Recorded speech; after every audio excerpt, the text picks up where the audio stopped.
편 133편 1절에서 3절의 말씀 함께 합독하겠습니다.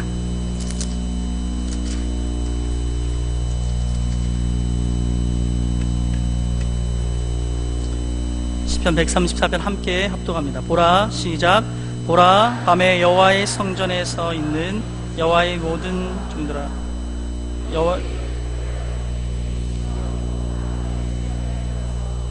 그 옷깃의 내림 같고 헐문의 이슬이 시온의 산들의 내림 같도다. 거기서 여호와께서 복을 명령하셨나니 곧 영생이로다. 아멘. 담임 목사님 말씀 전해주시겠습니다. 네, 할렐루야. 우리 마드와이즈 간증 감사하고요. 또 마지막에 우리 김상희 집사님 간증 듣는데 많은 걸 전달해주고 싶은데 시간이 너무 짧았던 것 같습니다. 네, 근데 특히 우리 김창영 집사님께 감사드립니다. 네, 오래 들고 계셨어요. 네, 오늘 저는 이 시간에 오늘 마침 이렇게 우리 마드와이즈 그 나눔을 들으면서 거기에 맞는 말씀으로 좀 바꿨습니다. 이제 로마서 8장은 어차피 큰 단락을 한번 매듭을 지었고요. 이제 다음부터 할 로마서 9장은 또 새로운 큰 주제이기 때문에 오늘 이 중간에 잠깐 이렇게 쉬면서 오늘 마드와이즈의 나눔과 관련해서요, 제가 함께 이 말씀을 나누고 싶은 게 있습니다. 제가 짧게 한번 기도하겠습니다. 고마우신 아버지 감사합니다. 이 시간 우리 성도들과 함께 또 받은 은혜들을 나누고 간증하는 시간 감사합니다. 이 시간 말씀으로 또 제가 조금 더 해서 말씀을 나누게 될 때 우리 성도들에게 잘 받을 수 있게 하시고 은혜가 되게 하여 주시옵소서. 예수님의 이름으로 기도드립니다. 네. 이 마드와이즈라고 하는 것은 어머니 마드에다가 와이즈를 붙였는데요, 이게 여러 가지 뜻으로 해석될 수 있습니다. 이것은 이제 새로 만든 말이거든요. 와이즈는 지혜롭다는 뜻이 되니까 지혜로운 어머니 거꾸로 하면 그런 뜻도 되고요. 또 이제 마드와이즈 이렇게 동사 명사 뒤에 와이즈를 붙이면 뭐뭐에 관하여 이런 뜻이 될 수 있습니다, 영어에서.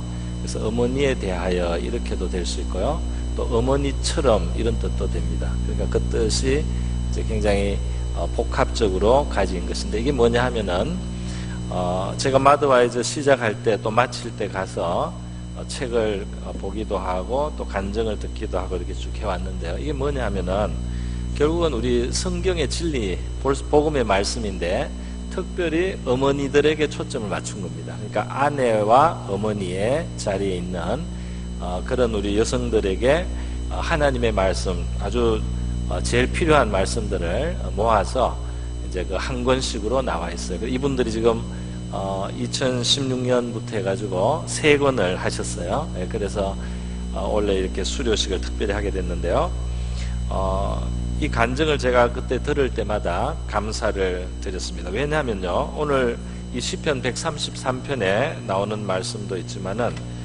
보라, 형제가 연합하여 동거함이 어찌 그리 선하고 아름다운고. 연합하여 동거한다, 이것이 꼭 이게 지금 집을 같이 산다는 그 뜻만 우리가 생각할 것이 아니고 진정한 함께함이라고 할 수 있겠습니다. 성도들이 진정으로 함께할 때 성도들의 모임이 피상적이지 않고, 성도들의 모임이 세상적이지 않고, 성도들의 모임이 성도다우면서 알맹이가 있을 때 이것은 정말 아름다운 모임이 될 수 있단 말이죠. 그 모임 속에 하나님의 은혜가 있는데요, 그 모임은 선하고 아름답다 했어요. 오늘 이 본문에 보면 머리에 있는 보배로운 기름이 수염 곧 아론의 수염에 흘러서 그의 옷깃에 내림 같다 이렇게 했는데요, 이 모습은 아론, 그 모세의 형님인데 이스라엘의 그 제사장, 첫 번째 제사장 아닙니까? 그 제사장을 세울 때 제사장 옷을 입고 머리에 기름을 붓는 거예요. 머리에 그 거룩한 성유를 보면 그 기름이 머리에서부터 흘러내려서요, 이 옷깃까지 적셔 내려서 이 옷깃을 따라 쭉 내려갑니다. 근데 그 모습을 굉장히 아름답고 또 신성하고 그리고 향기로운 그런 모습이에요. 그것에 비유를 했습니다. 이 비유의 말씀, 형제가 우리 성도들이 정말 성도다운 나눔과 교제를 가질 때 거기에 굉장한 은혜가 있어요. 오늘 이 제사장이 기름 부음을 받는 모습으로 묘사를 했습니다. 이 기름 부음을 받는다는 데서는 이중적인 뜻이 있어요. 제사장이 제사장의 존귀한 신분을 가진다는 뜻과 이 기름 부음에는 성령에 대한 그 암시가 있는 겁니다. 그러니까 우리 교회는 예수님의 몸이 되고 택하신 족속이요 왕같은 제사장이 되고요. 성도들은 제사장의 존귀한 직분을 가지고 우리 제사장들 안에 성령의 역사가 있어야 됩니다. 할렐루야. 성령의 역사가 있어야죠, 교회는. 그런데 이것이 말이죠, 이것이 형제가 연합하여 동거함 속에 하나님이 이 모습을 담아주셨어요. 아론 한 사람이 제사장이 기름 부음을 받는 모습을 했지만은 사실은 이 아름다운 모습은 형제가 연합하여 동거하는 속에 있다 말이죠. 교회가 정말 성도들이 모여서 성도다운 나눔을 가질 때 거기에 제사장의 존귀와 그리고 성령의 감화 감동이 있는 그런 이 성도의 정말 복이 있다는 겁니다. 물론 우리가 모여서 예배를 드릴 때 함께 하는 거죠. 함께 하고 함께 모여서 예배 드릴 때 특별한 은혜가 있습니다. 오늘도 한 분이 무슨 일로 이사를 가고 집에서 그냥 TV로 주일날 몸도 불편하시고 해서 TV로 그냥 예배를 한 6개월 드렸는데 허전하단 말이죠. 최고로 설교 잘하시는 목사님들이 나와서 TV에서 설교하시지만은 모여서 함께 모인 그 자리에 있는 그 기름을 부어주시는 그 하나님의 은혜는 부족한 겁니다. 그래서 예배 오늘 오셨다 이렇게 제가 등록 면담을 했어요. 그래서 우리 이 마더와이즈는 하나의, 그러니까 저는 지금 마더와이즈만 이야기하는 것이 아니고 우리 교회는 성도들의 진실한 나눔이 필요하고요. 그리고 성경적으로 교제하는 가운데 우리 주님의 역사가 일어나서 은혜를 깨닫고 우리의 믿음이 자라고 또 우리의 한계가 극복되고 힘을 얻는 역사가 일어나야 됩니다. 원래 이 주제를 그리스도의 몸이 세워지게 하소서예요. 여기 보면은 그에게서 온몸이 각 마디를 통하여 도움을 받음으로 연결되고 결합되어 각 지체의 분량대로 역사하여 그 몸을 자라게 한다. 그러니까 이 몸은 언제 건강해지느냐? 몸은 전체가 잘 서로 통해야 됩니다. 전체가 잘 신진대사가 잘 되고 서로 이게 신경과 혈관과 이 모든 것이 잘 연결이 돼야지 건강해지는 거예요. 그러니까 이 말은 뭐냐면은 제가 가끔씩 하는 표현입니다만은 나 홀로 신앙은 없다는 거예요. 나 홀로 잘 믿는 사람 잘 믿는 게 아닙니다. 어느 짧은 시간 동안에는 혼자 하나님이 외로운 광야에 두실 수 있어요. 어떤 연단의 시간이 있을 수 있어요. 아주 깊은 휴식이 필요해서 하나님이 잠시 떼놓을 수가 있어요. 그러나 그것은 특수 상황입니다. 하나님의 계획은 뭐냐면 이 몸, 그리스도의 몸인 교회, 성도의 교제와 나눔, 섬김과 교통이 있는 그곳에 우리 하나님께서는 하나님의 축복을 담아 놓으셨어요. 거기에 신성한 은혜가 있는 것입니다. 그래서 저는 우리 성도들이 그런 기회들을 잘 살리기를 바라고요. 물론 목장도 있고 이렇게 한데 기회가 있는 대로 나눔의 기회, 특별히 그냥 나눔이 아니고 그냥 성도가 모여서 그냥 좋아하는 정도가 아니고 그게 중요한 한 가지 사실이 더 있어요. 그게 뭐냐면은 하나님의 말씀이 있는 교제를 하는 겁니다. 하나님의 말씀이 있는 교제. 그러니까 어떤 교제는 왜 성도들이 모였는데 하고 나면 공허할 수 있느냐 하면 하나님의 말씀을 같이 나누는 교제가 없을 때 그럴 수 있어요.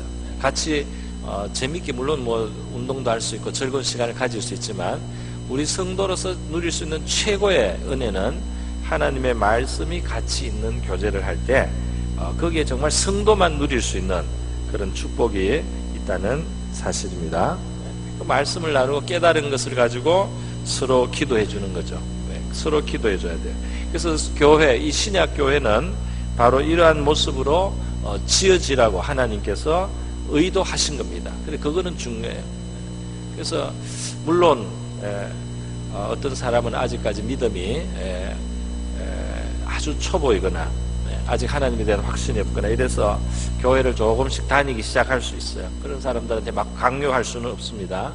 그러나 이 신앙이 자라감에 따라서 반드시 우리가 경험해야 되는 것은 이 형제 연합하여 동거하는 속에 역사하는 하나님의 은혜를 우리가 받아야 되는 거죠. 골로새서 3장 16절을 한번 띄워주시겠어요? 제가 부탁을 했는데 이 말씀을 같이 한번 읽어보겠습니다. 시작. 그리스도의 말씀이 너희 속에 풍성히 거하여 모든 지혜로 피차 가르치며 권면하고 시와 찬송과 신령한 노래를 부르며 감사하는 마음으로 하나님을 찬양하라. 여기 보면은 주님의 말씀이 우리 속에 풍성히 거하게 하고 그리고 서로 가르치고 권면하라 하는 그런 성도의 아름다운 교제의 모습을 말씀해주고 있는 것입니다. 마도와 이제 뭐 그 책을 한 권씩 보는데 그 책이 다른 게 아니에요. 그 책은 하나는 제목이 회복이고 그 다음 책은 뭡니까? 지혜고 그 다음 책은 자유예요. 그 주제를 가지고 이 어머니로서 혹은 아내로서 어떻게 하나님의 말씀을 내가 무엇을 받아들여야 되고 무엇을 나에게 비추어야 되고 어떤 말씀을 내가 붙들고 기도해야 되는지를 설명해 준 책입니다. 그러니까 성경에 있는 그대로예요. 그것을 좀 더 깊게 있게 같이 나누고요. 같이 나눔으로써 깊어진 겁니다. 서로 피차에 권면하고 피차에 가르친다. 내가 꼭 남을 가르치려고 뭐 막 이렇게 가르치려고 했으면 아니고 내가 받은 은혜를 내가 깨달은 것을 그냥 이야기하면 이게 다른 사람한테 배움이 되는 거죠. 나도 다른 사람에게서 배웁니다. 그죠? 여기에서 힘을 얻는 거예요. 가끔 제가 그런 때가 있어요. 제가 목사지만은 어떤 때 참 이게 어떤 때는 부끄러워요. 그래서 예배를 끝나고 이제 도망가고 싶을 때가 있습니다. 설교를 너무 못했다 말이야. 설교를 너무 이렇게 못해가지고 내가 정말 이거 밥 먹을 자격이 없다. 그래가지고 도망가고 싶지만은 서서 이제 인사를 하고 그런데 그 다음에 성도들을 만나게 됩니다. 성도들을 만나가지고 이야기를 하게 돼요. 그런데 성도들의 이야기를 하다 보면 제가 성경이 생각이 나는 게 있어요. 그럼 그 성경을 같이 이야기해주고 듣기도 하고 이렇게 하다 보면은 또 간증을 듣기도 하고요. 그러면 반드시 제 영혼이 회복됩니다. 할렐루야. 제가 나중에 기쁘게 돌아가요. 왜 그렇습니까? 혼자 혹시 못했더라도 혼자 내가 한 것은 좀 잘못된 것 같더라도 이 성도들이 함께 해가지고 연합해서 그 은혜를 교통하는 가운데 제 영혼도 살아나는 겁니다. 그러니까 아무리 훌륭한 신자든지 심지어 아무리 훌륭한 사역자도 다른 사람이 필요 없는 사람, 그런 사람은 없습니다. 나는 다른 성도가 필요 없습니다. 나 혼자 나 신앙생활 잘할 수 있습니다. 이 사람은 비성경적입니다. 우리에게는 다른 성도든지 뭐 또 성도 입장에서는 사역자든지 우리에게는 서로가 굉장히 필요하고 중요한 사람이라는 것을 아는 것이 그것이 바로 성숙한 신앙이에요. 나는 다른 사람 도움 안 받아도 됩니다. 이것은 정말로 유치하고 아주 미숙한 겁니다. 나는 다른 사람이 없으면 내 신앙은 세워지지 않습니다. 다른 사람이 있기 때문에 내가 섬길 수도 있고 그들이 하는 기도를 통해서 내가 세움을 받고 그 나눔 속에서 내가 복을 받습니다 말이죠. 이 생각이 옳은 생각이에요. 이것이 성경적입니다. 저는 한 가지만 말씀 언급하고 마치겠습니다. 여러분은 시편 1편의 말씀을 알고 있죠? 말씀을 묵상하는 자가 얼마나 복이 있느냐 하는 거예요. 그죠? 그래서 악인의 꾀를 쫓지 않고 죄인의 길에 서지 않고 오만한 자의 자리에 앉지 않고 그래서 주야로 하나님 말씀을 묵상하는 자는 시냇가에 심은 나무처럼 그렇게 시들지 않고 잎이 흙을 푸르고 때를 따라서 열매를 맺는 아주 윤택한 신앙생활을 한다 그랬어요. 그런데 여러분 시편 1편이 하나님의 말씀을 묵상하는 한 고독한 신앙인의 이야기로 끝나는 것이 아닙니다. 그 이야기가 어떻게 마지막이 되나요?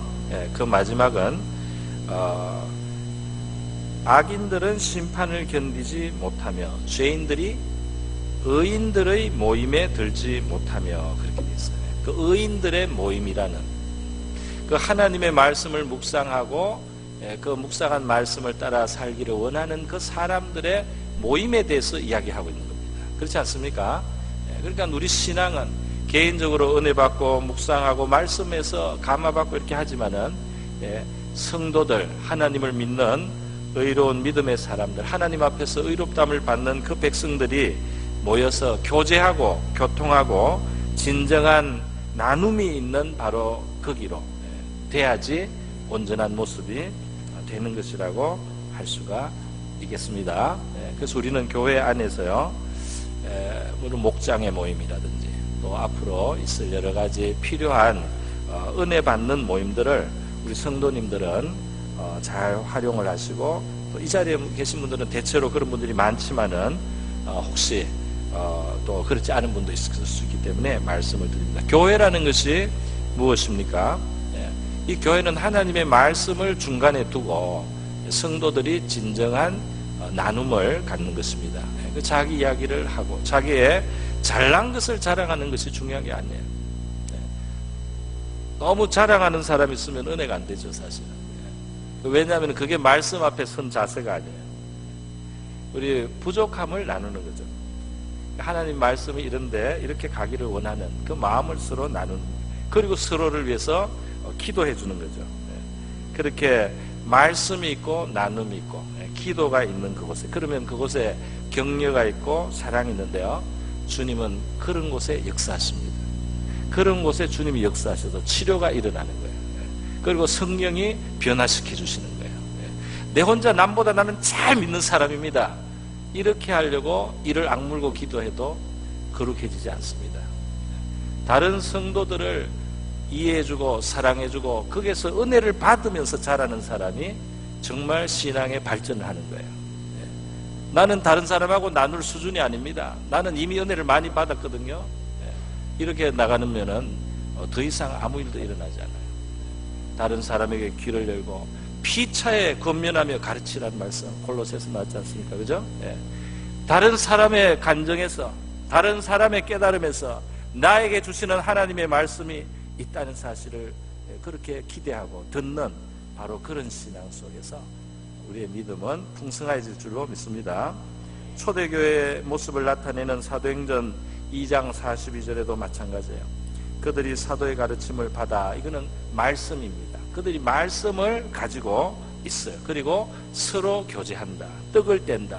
떡을 뗀다는 것은 식사를 같이 한다는 건데, 이것은 친구가 되고 자기의 이야기를 나누고 서로에게 대해서 경계심을 갖지 않고 그렇게 이야기를 한다는 겁니다. 그렇게 진정한 교제를 말하는 거예요. 그리고 오로지 기도하기를 힘쓰는 모습, 이것이 초대교회의 모습이에요.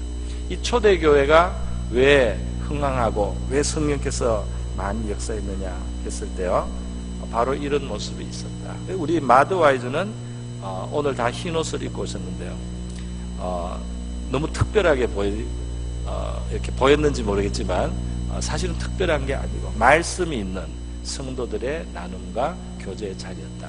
이거는 교회가 되어야 되는 모습이다. 교회는 마땅히 이래야 된다. 거기에 주님이 기름 부음이 있다. 할렐루야.